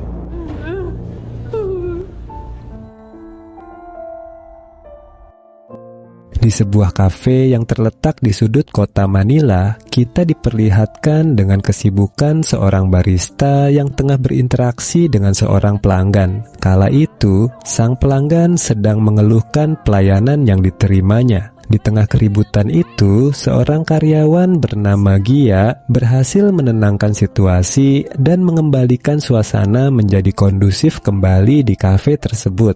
Na, balik ka na dun sa bagong hair mo. Saat sedang di toilet, Gia menerima chat dari seseorang yang memintanya untuk mengirimkan fotonya. Gia pun langsung berselfie, mulai dari berpakaian hingga tanpa sehelai benang pun. Setelah itu, Gia kembali bekerja hingga jam istirahat tiba. Di saat itulah seorang karyawan lain bernama Chris mendekati Gia dan mengajaknya ngobrol. Dalam obrolan mereka, Gia mengaku sering mendengar suara Chris sedang bermesraan dengan salah satu karyawan lainnya yang bernama Weng di kafe itu. Totoo yun, no? Chris pun mengaku kalau mereka sering melakukannya di dalam gudang. Ia juga baru tahu kalau ternyata kegiatannya dengan Weng itu sudah diketahui oleh banyak orang. Namun hal ini sama sekali tidak membuat Chris menjadi malu. Malahan, ia membeberkan jika maksud dan tujuannya mendatangi Gia adalah untuk mengajaknya bermesraan. Sialnya ketika Chris sedang berusaha merayu Gia, tiba-tiba manajer mereka datang dan menyuruh mereka kembali bekerja. Gawa niyo sa labas. Yosi po. Di kafe, semua karyawan berkumpul karena bos mereka yang bernama Dani sedang mengadakan rapat. Dani memberitahu kalau ia akan membuka cabang baru di kota lain. Ia juga menjelaskan bahwa beberapa karyawan dari kafe ini akan dipindahkan ke kafe yang baru untuk melatih karyawan baru di sana. Meski sempat malas-malasan, namun ketika Dani mengungkapkan akan ada bonus tambahan, mereka pun jadi semangat. Turin po, sir. Singkat cerita, pada malam harinya, Gia dan Chris terlihat pulang bersama. Di perjalanan, Chris kembali merayu Gia dengan mengatakan kalau ia adalah tipe wanita idamannya. Gia sadar betul jika Chris memang memiliki perasaan padanya. Namun kala itu, Chris sadar diri dan memastikan bahwa ia tak menuntut kalau mereka harus menjalin hubungan. Chris hanya mengungkapkan keinginan terbesarnya, yaitu bermesraan dengan Gia. Ano ba talagang gusto mo sa akin? Karena terus dirayu, lama-lama Gia pun akhirnya mau. Di sebuah rooftop yang sepi, mereka melakukan hubungan layaknya suami istri. Setelah selesai, Gia nampaknya cukup senang dengan permainan barusan, sehingga ia pun pulang dengan senyum sumringah. Keesokan paginya, tetangga kos Gia memberitahu bahwa ada seseorang yang mencarinya saat sedang bekerja. Mendengar hal itu, Gia jadi sedikit panik dan berpesan pada tetangganya itu untuk tak mengungkapkan keberadaannya. Saat Gia sedang ngobrol dengan Chris dan Weng di jam istirahat kerja, tiba-tiba sebuah mobil mewah berhenti di depan kafe. Gia pun segera pergi menghampiri mobil mewah tersebut, sehingga membuat Chris dan Weng penasaran siapa yang berada di dalamnya. Karena orang itu datang dengan pengawalan ketat dan juga kaca film yang sangat gelap. Ternyata orang yang berada di dalam itu merupakan seorang anggota dewan yang bernama Aris. Dan selama ini, Gia telah menjadi simpanannya Aris. Gia sudah mengenal Aris sejak lama dan keduanya merahasiakan hubungan tersebut. Saat itu, Aris meminta Gia untuk berhenti bekerja dengan menjanjikan dirinya akan menanggung semua kebutuhan Gia. Namun, Gia menolak tawaran tersebut karena ia sangat menikmati pekerjaannya di kafe. Aris kemudian meminta Gia untuk melayaninya dengan mulut. Namun, Gia menolak dengan sopan karena malu di dalam mobil tersebut ada sopirnya Aris yang bernama Pedro. Aris mengatakan kalau dirinya sebenarnya lebih senang jika ada seseorang yang melihat permainannya. Karena tak punya pilihan lain, Gia pun akhirnya menuruti permintaan Aris itu. Mereka lalu lanjut ke hotel terdekat untuk bermesraan. Setelah memenuhi semua permintaan Aris, Gia diantar kembali ke tempat kerja dengan sikap yang biasa saja, seolah tak terjadi apa-apa. Singkatnya, setelah jam kerja selesai, Weng dan Chris mengajak Gia pergi ke sebuah bar untuk melepas penat. Setelah acara selesai, Weng yang mabuk pun pulang dengan diantar ojek online. Sementara Chris dan Gia melanjutkan malam panjang mereka dengan bermesraan di kosnya Gia. Singkat cerita, setelah permainan selesai, Chris yang penasaran bertanya kepada Gia kapan ia pertama kali kehilangan segelnya. Gia pun mengungkapkan kalau saat SMP ia dinodai oleh beberapa pria. Mendengar hal itu, Chris pun jadi iba dan meminta Gia untuk tidak melanjutkan ceritanya. Tiba-tiba, Pedro, sopir pribadinya Aris, menerobos masuk ke kosnya Gia. Melihat Chris yang berada di sana, Pedro pun langsung memberinya pelajaran hingga babak belur. Ternyata tanpa sepengetahuan bosnya, yaitu Aris, Pedro ini sering minta jatah bermesraan pada Gia. Pria itu tahu rahasia Gia yang mana jika dibocorkan akan membuat Aris melenyapkan nyawa wanita itu. Gia pun hanya bisa pasrah ketika Pedro menggunakan rahasia itu untuk memerasnya. Di hadapan Chris, Pedro menodai Gia sambil mengancam akan melenyapkan pria itu jika masih mendekati Gia. Setelah selesai, Pedro pun mengusir Chris dari tempat itu.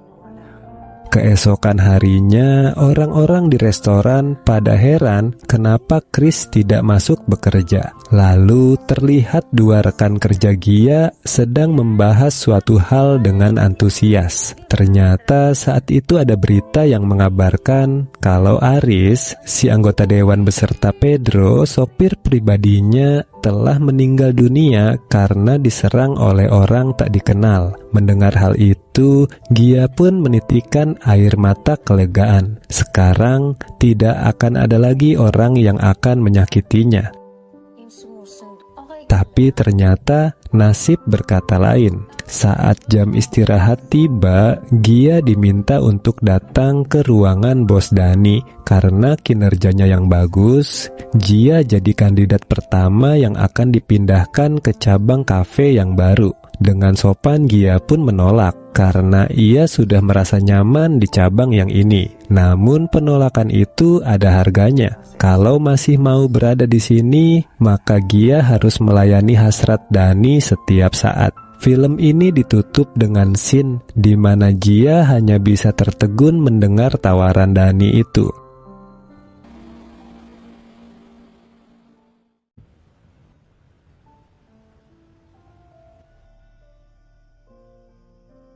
Film dibuka dengan memperlihatkan seorang wanita cantik bernama Ligaya yang terbangun dari mimpi buruknya. Ligaya yang baru saja kehilangan buah hati di dalam kandungannya, bermimpi mendengar suara tangisan bayi. Mengetahui istrinya terjaga karena bermimpi buruk, Elmer sang suami pun berusaha menenangkannya.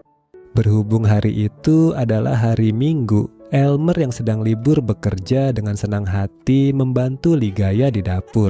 Tak lama kemudian datanglah mamanya Elmer yang langsung protes ketika melihat anaknya sedang memotong sayuran. Katanya Elmer sudah capek bekerja, masa juga harus mengerjakan pekerjaan rumah. Elmer pun menyahut kalau Ligaya adalah istrinya bukan pembantunya. Mamanya Elmer yang juga tinggal di satu kompleks perumahan itu nampak seperti mencari-cari kesalahan menantunya. Dia protes pada Ligaya yang ditudingnya tidak bisa menjaga kebersihan rumah. Di sini diketahui kalau rumah yang ditempati oleh Elmer dan Ligaya merupakan pemberian dari orang tua Elmer. Mamanya Elmer pun makin menjengkelkan dengan menyuruh Elmer berdiri dari kursinya dan membiarkan Ligaya memasak sendirian. Malam harinya, Ligaya berkeluh kesah pada Elmer kalau dia sedih dengan perlakuan ibu mertuanya. Ligaya menduga mamanya Elmer tak suka padanya karena dia adalah mantan pekerja kelab malam. Sambil tersenyum, Elmer pun menenangkan sang istri kalau mamanya bersikap seperti itu karena sedih kehilangan calon cucunya. Daripada galau tidak karuan, Elmer pun mengajak Ligaya untuk melanjutkan perjuangan mereka memiliki buah hati. Dugaan Ligaya kalau ibu mertuanya tidak suka pada masa lalunya nampaknya ada benarnya. Ketika sedang nongkrong bersama ibu-ibu kompleks lainnya di depan rumah Ligaya dan Elmer, wanita paruh baya itu selalu menjelek-jelekan sang menantu. Di hadapan Ligaya, mamanya Elmer selalu membahas masa lalunya sebagai pekerja kelab malam. Selain itu, mamanya Elmer juga sering membangga-banggakan anaknya sendiri yang katanya sangat rajin dan bertanggung jawab. Alam sa buhay. Ucapan mamanya Elmer tentang sang anak memang ada benarnya. Itu terbukti dengan diadakannya pesta promosi jabatan Elmer di sebuah diskotik. Sang bos menyanjung Elmer yang menurutnya beruntung dalam pekerjaan dan rumah tangga. Ternyata bosnya itu tahu kalau Ligaya istrinya Elmer merupakan mantan pekerja kelab malam tercantik dan terlaris dengan tarif mahal. Meski tersinggung mendengar perkataan itu, Elmer hanya bisa memendam emosinya saja. Malam itu, ketika Elmer dan Ligaya sudah santai di rumah, keduanya nampak saling menjaga perasaan. Ligaya bilang kalau mamanya Elmer hari itu tidak ke rumah, padahal tadi siang wanita paruh baya itu menggunjing Ligaya bersama ibu-ibu kompleks lainnya. Di sisi lain, Elmer juga tidak membahas sindiran bosnya tentang Ligaya. Pria itu hanya bilang kalau pesta promosinya berjalan lancar. Melihat Elmer kelelahan, Ligaya pun berinisiatif memijatnya, kemudian dilanjutkan dengan layanan spesial lainnya. Suatu siang ketika Ligaya sedang pergi ke pasar, dia diganggu oleh seorang pria yang mengaku sebagai pelanggannya di kelab malam dulu. Untung saja saat itu ada seorang wanita yang melindungi Ligaya, dan dia ternyata adalah Lovina, mantan rekan kerja Ligaya di kelab malam. Ligaya pun mengajak Lovina mampir ke rumahnya untuk ngobrol-ngobrol. Setelah tahu permasalahan Ligaya dengan ibu mertuanya, Lovina pun jadi jengkel pada Elmer yang klemar-klemer di hadapan ibunya sendiri. Dari mulut Lovina terungkap kalau Elmer dan Ligaya pertama kali bertemu di kelab malam, dan Ligaya nekat berhenti bekerja hanya untuk bisa bersama Elmer. Tak lama kemudian, Elmer yang jadi bahan pembicaraan pun pulang ke rumah dan mencueki Lovina ketika wanita itu menyapanya. Makin jengkel, Lovina akhirnya pamit pulang pada Ligaya. Malam harinya ketika makan malam bersama Elmer di rumah, Ligaya menegur sang suami yang menurutnya tidak sopan pada Lovina yang sedang bertamu. Elmer bilang kalau dia kurang suka pada cara berpakaian Lovina yang terbuka. Mendengar hal itu, Ligaya jadi tersinggung. Dia pun mengingatkan Elmer kalau istrinya ini juga pernah bekerja di kelab malam. Tidak semua orang yang bekerja di sana itu buruk. Dengan membelikan cemilan kesukaan Ligaya, Elmer membujuk sang istri yang sedang ngambek. Dia mengaku ucapannya tadi salah dan bergurau sampai Ligaya tersenyum dibuatnya. Ujung-ujungnya sama seperti sebelumnya, mereka menutup malam itu dengan bermesraan. Keesokan harinya, Elmer dan Ligaya yang sudah berbaikan terlihat sedang duduk-duduk santai di depan rumah. Kala itu Ligaya mengingatkan kalau nanti malam Elmer ada janji datang ke ulang tahun bosnya. Ngalam po ako. Malam itu di diskotik, bosnya Elmer yang sedang mabuk pun berulah. Di hadapan Elmer, pria itu bilang kalau semua pria yang ada di sana pernah mencicipi Ligaya. Elmer sontak emosi dan langsung memukul bosnya itu. Tanpa pikir panjang, sang bos pun langsung memecat Elmer dan akan memblokir semua lamaran kerjanya agar tidak diterima dimanapun. Dengan wajah murung Elmer pulang ke rumah disambut oleh Ligaya yang sedang menunggunya di ruang tamu. Elmer bilang kalau dia mengundurkan diri, tapi Ligaya jangan cemas karena pasti banyak perusahaan yang ingin merekrutnya. Tanpa banyak tanya mengenai permasalahan suaminya di kantor, Ligaya lebih memilih untuk menghilangkan stresnya. Dan kita semua pasti tahu apa yang akan dilakukan pasangan ini kalau malam-malam. Itulah penghilang stresnya. Ucapan mantan bosnya Elmer tadi ternyata bukan omong kosong. Sampai beberapa minggu kemudian, Elmer masih belum mendapatkan pekerjaan baru. Di saat Elmer dan Ligaya berusaha menghemat pengeluaran mereka, datanglah mamanya Elmer dengan membawa bahan pokok serta uang untuk anaknya. Wanita paruh baya itu heran kenapa anaknya yang merupakan lulusan terbaik susah dapat pekerjaan. Dia pun langsung menuding Ligaya sebagai pembawa sial di rumah itu. Baka minalas lang, ma. Melihat sang suami kesusahan mencari kerja, Ligaya berinisiatif untuk membantunya. Dia pun meminta izin pada Elmer untuk bekerja. Namun, suaminya itu malah emosi dan menuding Ligaya akan kembali bekerja di kelab malam. Mendengar hal itu, Ligaya tidak mau kalah sewot. Siapa yang bilang mau kembali ke sana? Dia hanya ingin bekerja yang wajar. Karena keterdesakan ekonomi, Ligaya pun terpaksa meminjam uang pada Lovina. Lovina merasa sedih melihat nasib Ligaya yang dulunya berpenghasilan tinggi, kini malah berkekurangan. Dia pun menyarankan Ligaya untuk melamar lagi di kelab, berhubung sedang ada lowongan. Pekerjaannya pun mudah, hanya menari menggunakan topeng tanpa sehelai benang pun. Tidak lebih dari itu. Bahala na. Malam harinya jadi puncak kesabaran Ligaya terhadap perlakuan buruk ibu mertuanya. Ketika Elmer sedang tidak ada di rumah, wanita paruhbaya itu memprotes hasil masakan Ligaya yang menurutnya tidak enak. Ketika ibu mertuanya mulai kasar, Ligaya pun berusaha menepisnya sehingga wanita terdorong. Kebetulan saat itu Elmer pulang dan salah paham. Dia pun jadi menyalahkan Ligaya. Saat Elmer mengajaknya ngobrol baik-baik, Ligaya bilang sudah lelah dan mau bekerja untuk dirinya sendiri. Ketika Ligaya memulai pekerjaannya di kelab malam bersama Lovina, Elmer yang suntuk memilih untuk minum-minum di sebuah diskotik. Di sana dia kebetulan bertemu dengan Darlene, mantan pacarnya dulu yang pindah ke luar negeri. Darlene ternyata tahu tentang status Elmer yang sedang di blacklist perusahaan. Dia pun menawari Elmer untuk bekerja di perusahaannya yang bebas dari koneksi mantan bosnya Elmer. Elmer pun setuju dan tunduk ketika Darlene mengajaknya bermesraan di toilet diskotik. Keesokan harinya dengan wajah sumringah, Elmer memberitahu Ligaya kalau dia mendapatkan panggilan kerja. Ligaya menyambut kabar itu dengan gembira dan mereka pun berbaikan. Nah, malam harinya ketika mereka sedang makan bersama di rumah, tiba-tiba mamanya Elmer membawa seorang tamu tak diduga, yaitu Darlene. Ligaya yang tahu betul kalau Darlene adalah mantan pacar Elmer hanya bisa memendam kekesalannya ketika tahu wanita itulah yang memberi suaminya pekerjaan.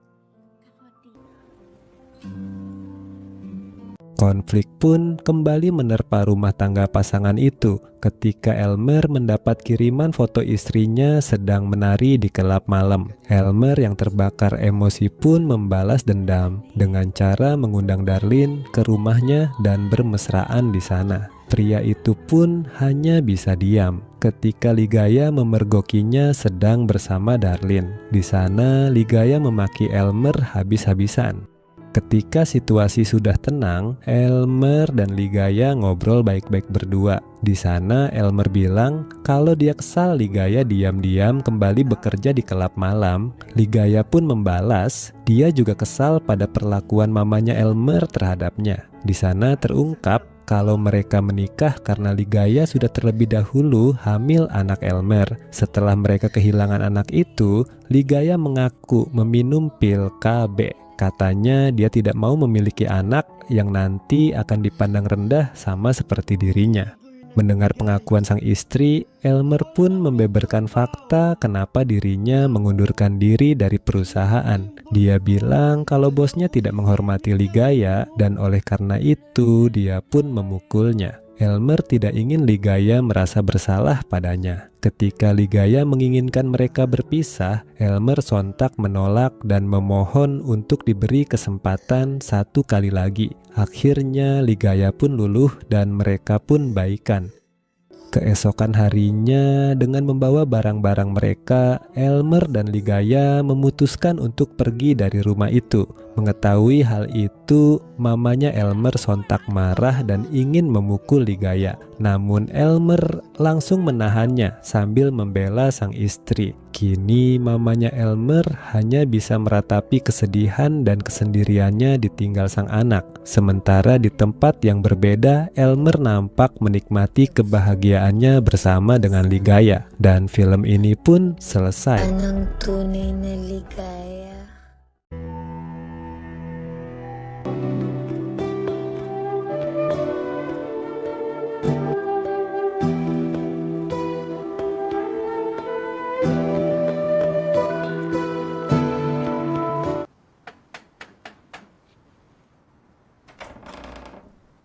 Hi, Lena.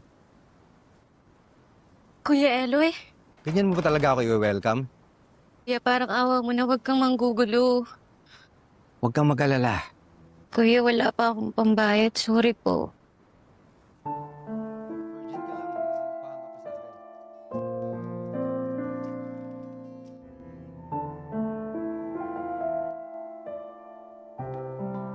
Perkenalkan, gadis ini namanya Lena. Ia adalah seorang yatim piatu yang tinggal berpindah-pindah dari satu rumah kontrakan ke rumah kontrakan lainnya. Itu semua dikarenakan penghasilannya yang tidak seberapa dari berjualan produk olahan susu. Seorang diri, Lena mengolah susu sapi menjadi keju putih yang khas di Filipina.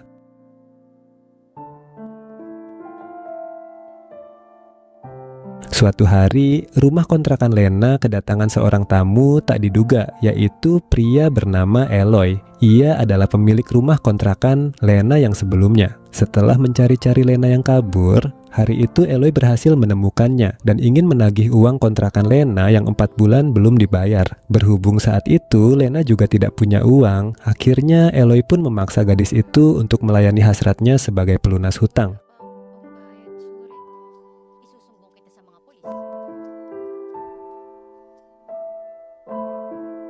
Setelah Eloy pergi, Lena lalu pergi berjualan. Di pinggir jalan, Lena membuka lapak bersama para pedagang lainnya. Sayangnya dagangannya tidak begitu laku. Lena bukan pemain baru di sana. Sudah berbulan-bulan lamanya ia membuka lapak dan makin hari jualannya makin sepi. Mungkin karena rasa keju putihnya terlalu biasa dan orang-orang sudah mulai bosan.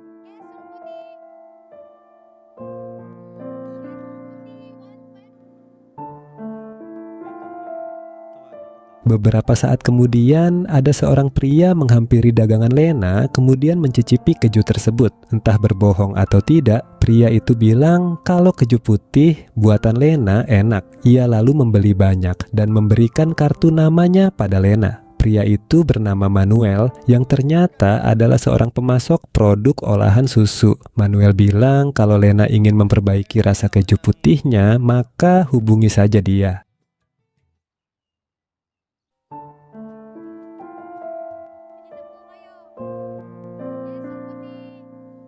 Keesokan harinya masih seperti biasa, dagangannya Lena tidak laku-laku. Ia pun mencoba menelepon Manuel, tapi pulsanya habis. Lalu muncullah seorang wanita berbaju biru mendatangi lapak Lena dan bersikap seolah-olah merendahkan jualannya. Tak lama muncul seorang ibu-ibu ingin membeli keju putihnya. Nah, ketika Lena sedang sibuk melayani ibu-ibu tersebut, si wanita berbaju biru tadi diam-diam kabur sambil membawa sebuah keju putih tanpa bayar.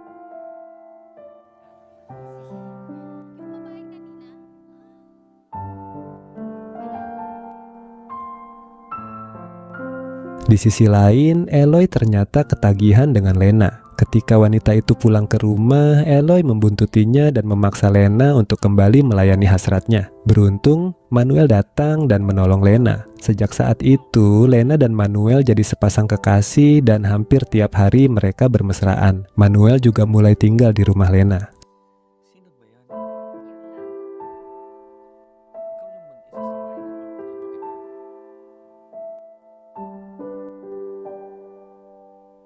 Suatu hari Lena bilang pada Manuel, kalau jualannya sepi terus, mungkin ia bisa bangkrut dan tidak bisa menabung. Ternyata Manuel punya solusinya. Pria itu mengambil sebuah panci besar, kemudian Lena disuruh mandi susu di sana sambil bermesraan dengannya. Nah, susu yang dipakai untuk mandi tadi kemudian diolah menjadi bahan keju putih yang akan dijual Lena nantinya. Keju putih Lena yang biasanya hambar dan biasa saja, kini jadi enak dan ramai pembeli. Tabungan Lena juga mulai terkumpul.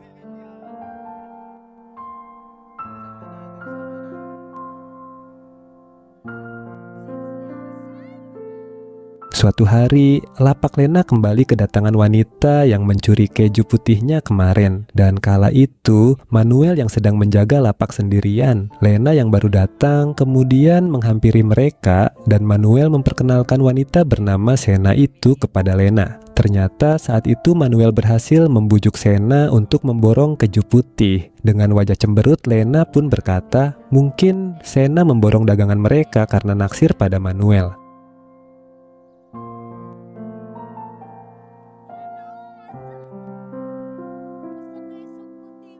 Tapi malamnya, tiba-tiba saja Sena datang ke rumah Lena sambil memegangi perut. Katanya perutnya sakit gara-gara makan keju putihnya Lena. Ia pun meminta ganti rugi. Pada akhirnya, mau tidak mau, Lena memberikan sejumlah uang pada Sena. Keesokan harinya, tiba-tiba saja dagangannya Lena sepi. Ternyata Lena punya pesaing baru yang tidak lain adalah Sena. Sama-sama menjual keju putih, tapi punya Sena lebih enak dan lebih murah.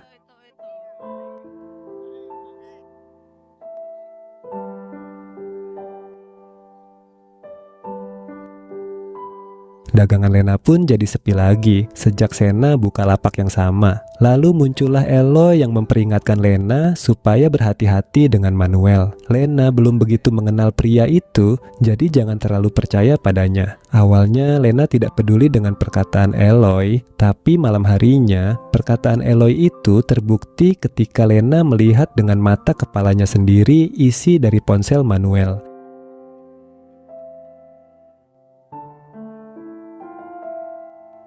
Di sana ada chat dengan seseorang yang memanggilnya sayang disertai video di mana Manuel sedang melakukan ritual mandi susu bersama seorang wanita yang ternyata adalah Sena. Ritual tersebut persis sama dengan yang dilakukan Lena dan Manuel ketika membuat keju putih. Lena pun langsung membuat perhitungan dengan Sena dan terjadilah keributan. Manuel datang tapi bukan membela Lena. Ia justru malah berpihak pada Sena. Katanya Lena hanya dijadikan selingannya saja.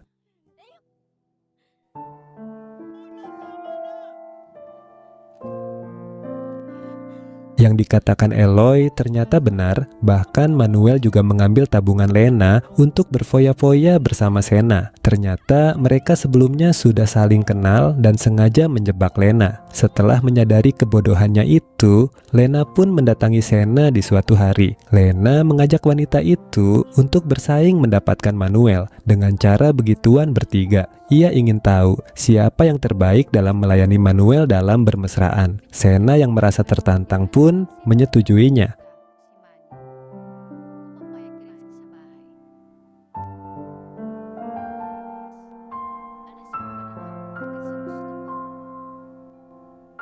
Akhirnya Manuel, Lena, dan Sena begituan bertiga di rumahnya Lena. Setelah melakukannya, Lena menyuguhi makanan pada dua tamunya itu. Namun tak lama setelah makan, Manuel dan Sena seperti keracunan hingga akhirnya meninggal dunia. Ternyata Lena telah merencanakannya bersama Eloy sebagai bentuk balas dendam. Eloy pun mengambil uang dan ponsel mereka sebagai pelunas hutangnya Lena. Film ini pun ditutup dengan scene di mana Lena kembali berjualan keju putih yang lebih enak.